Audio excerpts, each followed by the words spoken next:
Hello, my name is Armando and I'm one of the naturalists at Beaver Lake Nature Center. In this video, we're going to talk about the basics of plant propagation. So plant propagation is basically when we take a plant and we turn it into multiple plants. There's a couple of reasons why we want to do this. The first one can be we're trying to preserve a species of plant. There are some plants that are functionally extinct in the wild, and the only way we get to carry on those plants is through private collections, and so it's a good way to conserve and preserve a species. Another way is for money. A lot of the plants that we buy in big box stores are usually propagated in a main greenhouse, and they'll propagate those plants in order to sort of give a very large number to those stores that they can sell.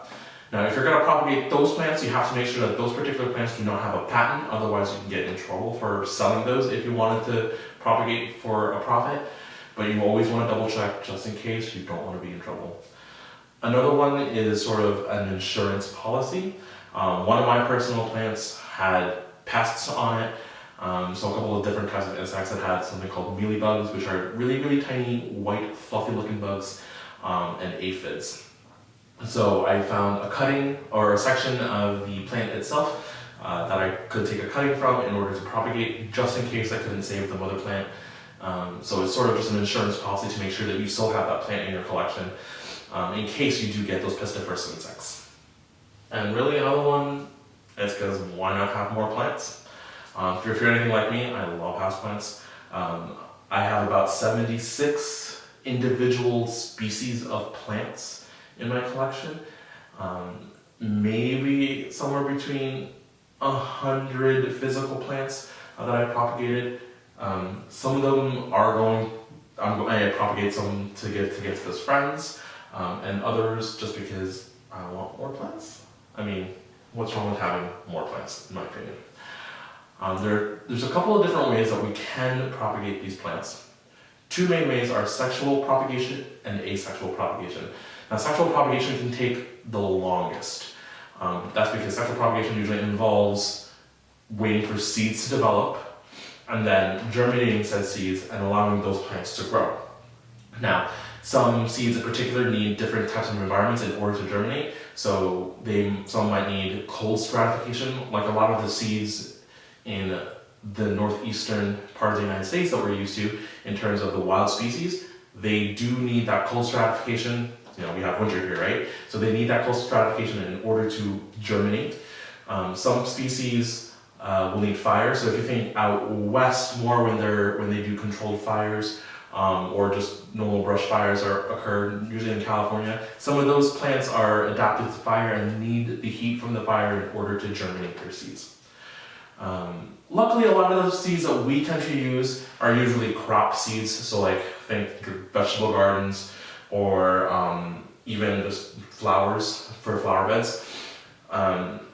They won't take as long to germinate. Sometimes you just plant them, and in the growing season, you get a full plant after that.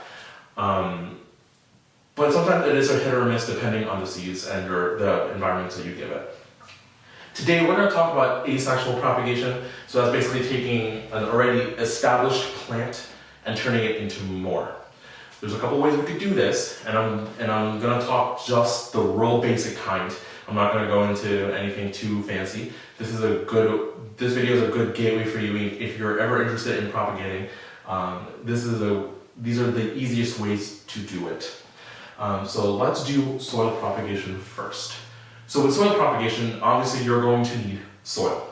You can go ahead and just use a store-bought soil, but most plant people that you come across will generally say that the soil that you can just get out of the bag generally holds a lot of extra moisture that you don't need.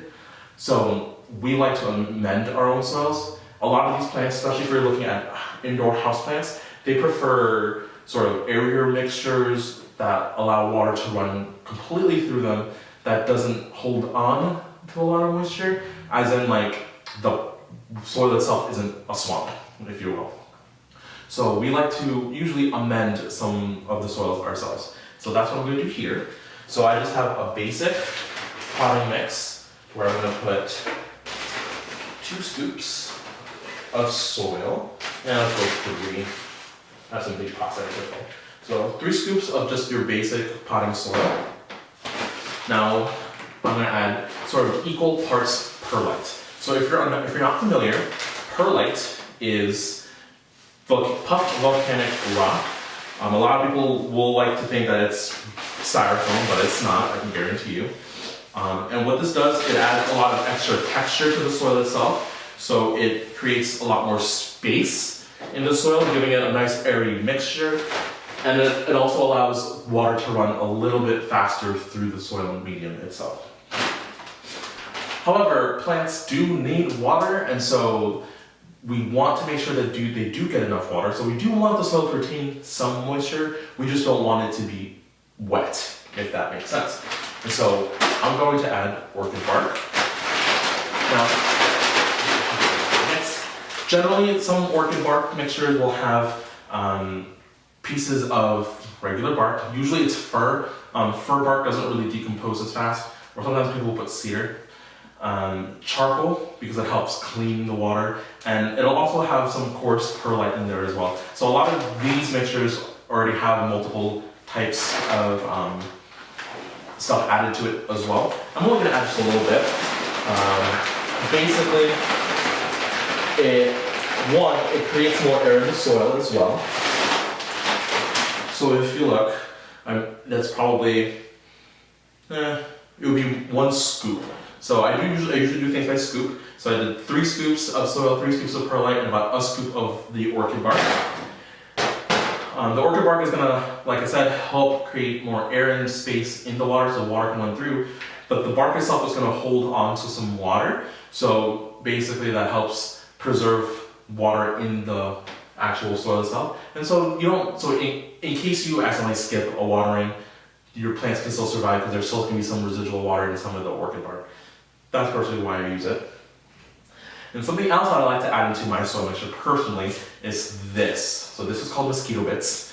What this does, it helps control basically flies or gnats that might lay eggs in your soil. This stuff will basically release a bacteria that helps kill off the larva in the soil. And it's completely safe for people, for pets, so you don't have to worry about it. But I like to add just a little bit, just so I know that I won't get any flies or gnats in my soil, because I know that'll take care of it. Then give it a good mix. And then once you start mixing, you can kind of see the soil develop, and you can amend more if you need to, like add more perlite if you don't think the mixture is airy enough, or add more soil if you think there's too much perlite, or add more orchid bark if you deem necessary. Okay, so we're going to use the soil first, and the first method is by cutting. So we're going to use this lovely Tenanthe Liberciana. It's in the prayer plant family. And so the way that these particular plants like to propagate themselves in the wild is they're going to grow this really long stem here, and it's going to keep growing. And what will happen is eventually it'll get really top heavy, and then it'll fall. And so they use that in order to sort of send off their plant shoots. And so what we'll do is we're going to cut right above here, and we're just going to stick that into soil.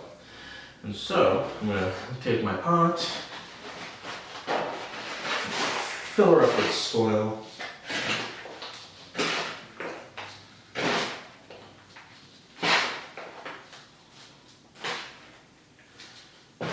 and you want just enough that there's enough soil in the mixture that it doesn't, you probably like an inch from the top, because if you don't and you add water, all the soil's going to come out. And so now you want to take some pruning shears of some sort, and you want to make sure you sanitize them. So the way we're going to do that is I'm just going to grab a cotton ball and some 70% isopropyl alcohol, and just wet that down. And you give this a good rub down. You want to make sure that you do this, especially if you're switching from plant to plant, because one of your plants might be infested with something and you don't know, and you don't want to transfer that to your propagates. Basically, it's an insurance policy to make sure that your plants stay healthy. So now you're going to find the place that you want to cut, and here I'm probably going to cut maybe 3 inches. And from there, what I'm going to do is I'm going to take this. So this is rooting hormone. You don't need rooting hormone, but in my opinion, it's a good idea. Because what the rooting hormone does, it basically is an insurance policy in itself to make sure, then I want to tap off the excess, to ensure that roots will develop. From there, you just stick it into your soil.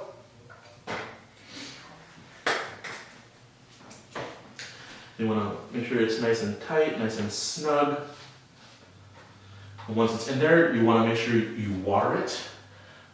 So with these particular plants, prayer plants don't like high mineral content water. So our tap water here in Syracuse does have some added nutrients and minerals added to it.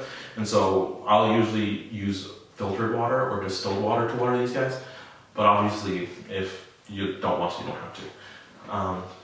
You might get some browning at the tips if you do water with normal tap water. For some people, they don't care. Some people, they do.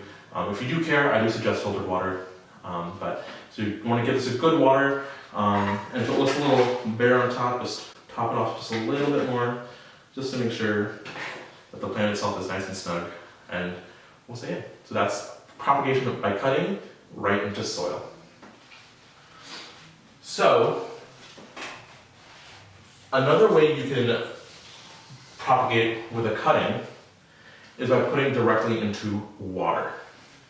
So I have this Monstera adansonii, also known as the Swiss cheese vine.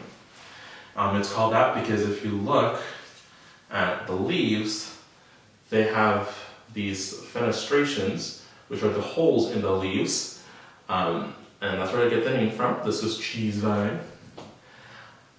So with these plants, well, with any plants in general, you're going to want to make sure that you take a cutting at a node. So leaf nodes, in particular with these guys, with the prayer plants, there's a little sort of bump that you kind of feel for, and then it goes straight into the stem. That little bump, that's where the node is. So those nodes have meristematic cells in them that can turn into root cells. So that's part of the reason why you want to make sure you get those nodes. With plants like this, and other popular plants like golden pothos or philodendron, you can really see the nodes pretty well. You can see, like right here, you can see those 2 little brown bits coming out of these sections. So these are the nodes, and those are actually aerial roots, so they're looking for a place to climb. A lot of vine plants, especially these guys in particular, are climbers, and they like to climb up something in order to grow. And so you want to go ahead and find those nodes, and you want to cut right below them. So I'm actually going to cut right here. So I'm going to grab another cotton ball, grab your isopropyl alcohol, and make sure that you sanitize your shears really well so you don't transfer anything. So I'm going to cut right here. So I cut right there, so you can see that I'm actually going to cut this leaf off and this leaf off. And so we do that, so now I have 2 nodes that are present, and you don't want to have too many leaves because it's just another means of rot, and you want to make sure that if you're propagating, you don't want your plants to rot.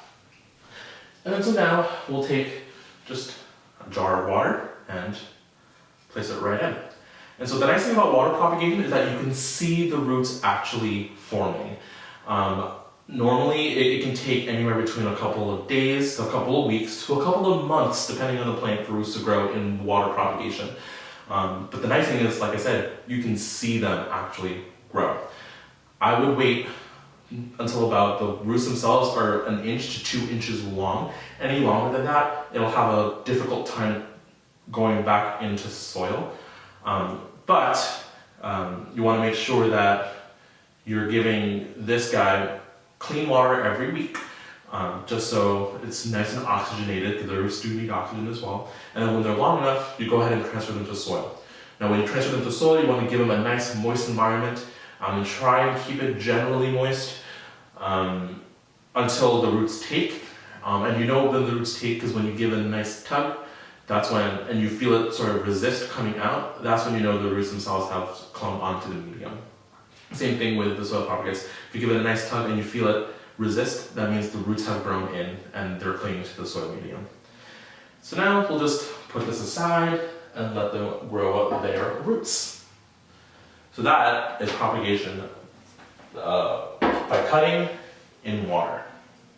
That is one of the most common ways to do it. A lot of people prefer propagating through water just because it's a little bit easier to see, like I said, and you know when it's ready to go. So, say you have a plant that you bought, and it's this nice, full, luscious plant, but you want more of them. So, with places like the big box stores that we get plants from, what they like to do is they like to put multiple plants into one pot.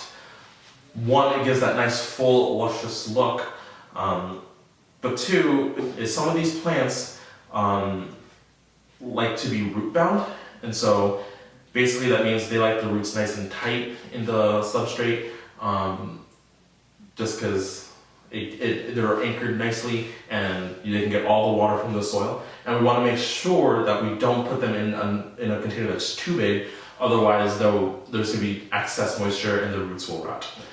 And so if we're going to soil propagate this guy, we're going to go ahead and put him into another pot. So I have this other terracotta pot here that I'm going to fill just a little bit with some soil. And so now I'm just going to squeeze the pot here, just to loosen it up a little bit. Take this out here. And then tease the plant out of the pot. There we go. And that actually kind of came apart really easily by itself, which is nice. Sometimes if the roots are so big, they're more difficult to take apart, and so you kind of have to slowly tease roots apart. It's okay if you break some roots. As long as you get some of those big main roots still intact, you should be fine. The finer root hairs, if they come apart, that's okay. And so I still want a nice luscious plant. So this one looks like there's two different plants, but I'm going to keep those together and leave them in the main plant. Then I've got this guy here. You want to make sure that you include some of the soil that it came with, because it'll have some of the bacteria, the good bacteria that the plant is used to in that mixture already. So I'm just going to mix the old mixture into the new mixture, just so. And then just add more soil.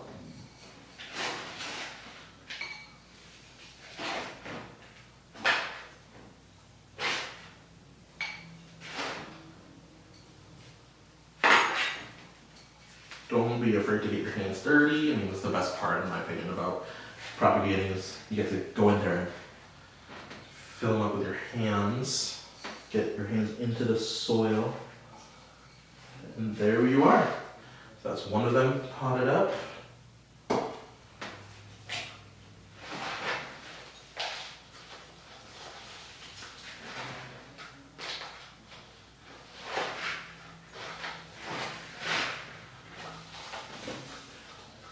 So most people like to use an actual shovel or a trowel in order to work with their plants, but I like using a spoon, mostly because especially with these really leafy foliage plants, it's a little bit easier to get in there with a spoon rather than an entire trowel. And plus, I feel like you have a little bit easier control with a big spoon like this.